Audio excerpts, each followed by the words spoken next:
La otra vez iba caminando con mi novia por la calle y solo podía pensar cuánta atracción me causaba. Pero no me malinterpreten, atracción gravitatoria. Basta con que tenga masa para que me sienta atraído. Esta fuerza es una fuerza invisible, pero nosotros podemos verla gracias al diagrama de cuerpo libre. La segunda ley de Newton dicta que la fuerza es igual a la masa por la aceleración, donde la aceleración representa la variación de velocidad sobre el tiempo. La segunda ley de Newton es la ley que nos sirve para resolver casi todos los problemas de dinámica, debido a que en estos problemas nos interesa estudiar las fuerzas dentro de un sistema. Hoy les hablaré sobre el diagrama de cuerpo libre.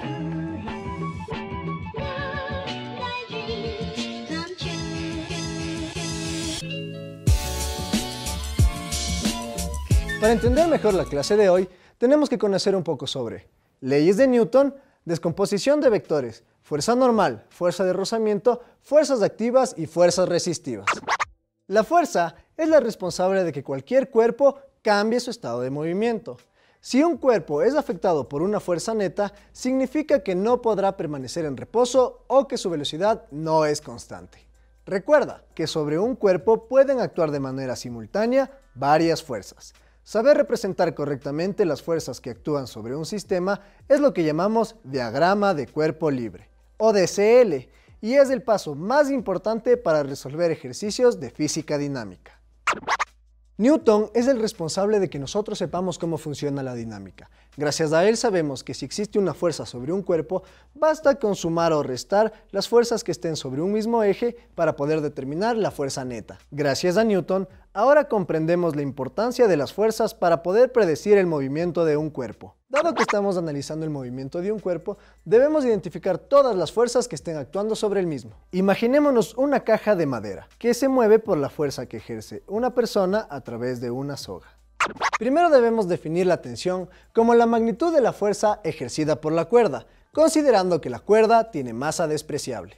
Los problemas de dinámica consisten en determinar todas las fuerzas que actúan sobre el mismo cuerpo. En el caso del ejemplo anterior, las fuerzas ejercidas sobre la caja serán la tensión, que es la fuerza que hace que la caja se mueva.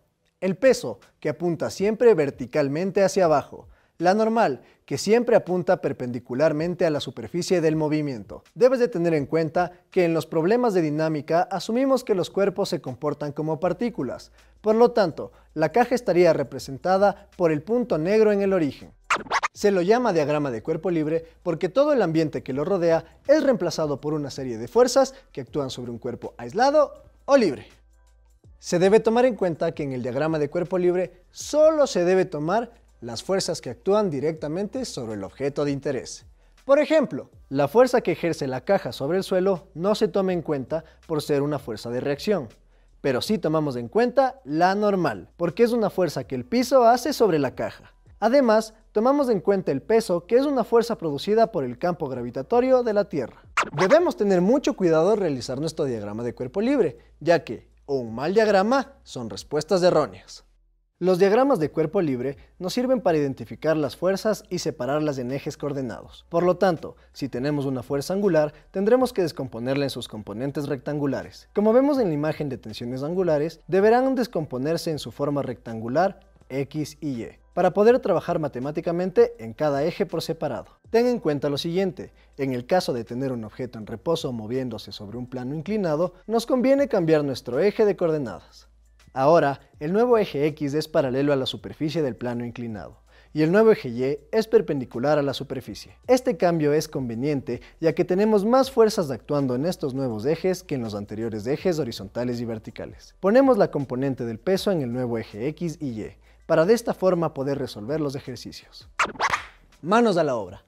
Vamos a resolver un problema donde tenemos una caja de 30 kilogramos que se está moviendo a través de un plano con una inclinación de 20 grados. Como vimos en la anterior imagen, nos conviene cambiar nuestro eje de coordenadas.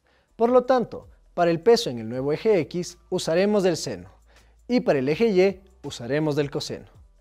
Por lo tanto, nuestro peso, que es masa por gravedad, tendrá una componente en X igual a m por g por seno de alfa, es decir, 30 por 9.81 por el seno de 20 grados. Finalmente, nuestro peso en X será 100.65 newtons. Nuestro peso en Y entonces será m por g por el coseno de alfa, siendo 30 por 9.81, siendo 30 por 2, para obtener finalmente que nuestro peso en Y será 275.55 newtons. En la clase de hoy hemos aprendido que para dibujar el diagrama de cuerpo libre se deben considerar solo las fuerzas que actúan sobre el cuerpo de estudio, que el eje de coordenadas a usar será el que tiene más fuerzas actuantes, para evitar realizar muchos cálculos. También hemos aprendido que para analizar las fuerzas angulares se deben representar sus componentes rectangulares para poder utilizar cada eje por separado. En algunos casos, como por ejemplo en el plano inclinado, es conveniente tener ciertas habilidades geométricas para darnos cuenta de qué ángulos utilizar al hacer un cambio de ejes de coordenadas. En el caso de mi novia y su fuerza de atracción, no necesitaré cambiar sus ejes coordenados a menos que suba por una cuesta. Eso es todo lo que vamos a ver en la clase de hoy. Estoy seguro que todo el conocimiento que repasamos te será de utilidad y que podrás utilizarlo en tu vida diaria. ¡Hasta la próxima!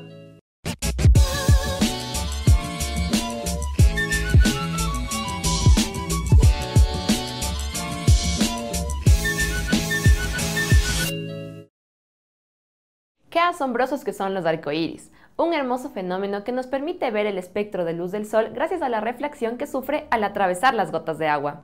Bohr y otros científicos tuvieron gran importancia en explicar los fenómenos de la radiación electromagnética y del átomo, lo que permitió a Bohr plantear su teoría del átomo de hidrógeno. En nuestra clase Profe Youtuber de Química hablaremos sobre la teoría de Bohr del átomo de hidrógeno.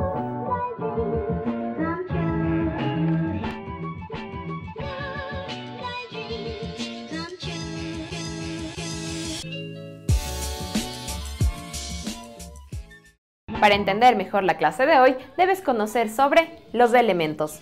¿Recuerdas a nuestro arcoíris? Pues es un espectro electromagnético con colores continuos, como rojo, amarillo, azul, anaranjado, violeta e índigo. No todos los espectros pueden tener todas las longitudes de onda, colores. Algunos tienen colores específicos separados por líneas negras. A esto se los denomina espectro de líneas. Ahora empecemos con un poco de teoría. Cuando Rutherford dio a conocer su modelo nuclear del átomo, rápidamente los científicos encontraron una inconsistencia. Si el electrón giraba alrededor del núcleo en trayectoria circular, entonces debía perder energía por la emisión de radiación electromagnética. Entonces debería girar en espiral y colapsar con el núcleo, pero esto no pasaba. Entonces, ¿por qué los electrones no colapsan con el núcleo?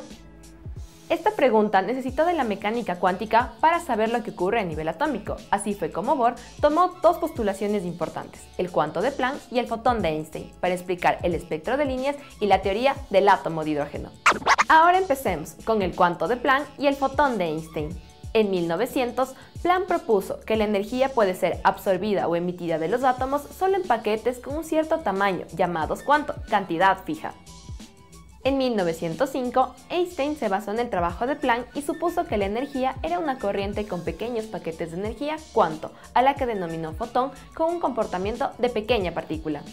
Las aportaciones de Planck y Einstein forjaron el camino para entender cómo se encuentran distribuidos los elementos en los átomos.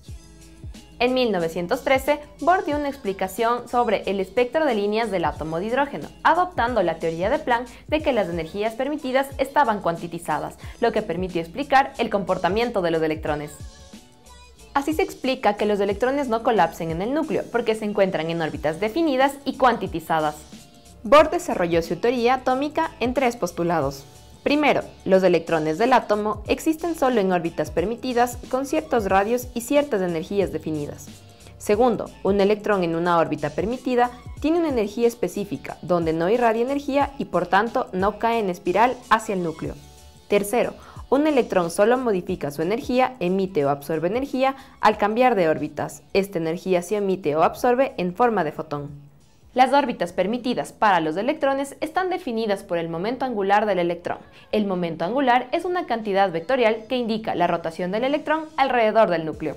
La ecuación de las órbitas permitidas es: en la ecuación, n es el número cuántico principal que define los niveles de energía alrededor del núcleo, empezando desde el núcleo. Para el hidrógeno, n igual 1, el primer nivel es la mínima energía permitida o estado fundamental. Cuando pasa a un nivel más alto, n igual 2, 3, etc., está en un estado excitado. Para que un electrón pase a un estado de energía más alta, n igual 2, 3, etc., se debe absorber energía, en cuanto cuando pasa a un estado de energía más bajo, n igual 1, se emite energía, emite luz. Por tanto, se tiene que la variación de energía es igual a la energía final menos la energía inicial, que es igual a la energía del fotón. Aunque la teoría de Bohr solo sirvió para explicar el modelo atómico del hidrógeno, su importancia radica en dos aportaciones fundamentales. Primero, los electrones solo existen en órbitas permitidas que se describen con números cuánticos, n. Segundo, el movimiento de un electrón entre diferentes niveles de energía interviene en la energía del fotón. Además, aún usamos la terminología estado fundamental n igual 1 y excitado n igual 2, 3, etc. para describir las estructuras electrónicas de los átomos. En lo que concierne a la representación de la forma del átomo, el modelo atómico de Bohr, el átomo está constituido por un núcleo central, del cual alrededor giran electrones en órbitas circulares con radios definidos y energías cuantitizadas, como un sistema planetario. En la clase de hoy hemos aprendido que Bohr utilizó a la mecánica cuántica para describir su teoría atómica, basándose en dos aportaciones, el cuanto de Planck y el fotón de Einstein. Que Bohr basó su teoría atómica en tres postulaciones. La primera, las órbitas permitidas con radios definidos y energías cuantitizadas. Segundo, que los electrones no irradian energía, no caen en el núcleo. Y tercero, que los electrones solo modifican su energía al cambiar de órbita. Que Bohr propuso el modelo atómico, en donde el átomo está constituido por un núcleo central, alrededor del cual giran electrones en órbitas diferentes, con radios definidos y energías cuantitizadas como un sistema planetario. Hasta aquí llegamos con la clase de hoy. Estoy segura que estos conocimientos te serán de utilidad y los podrás aplicar en tu vida diaria. ¡Hasta la próxima!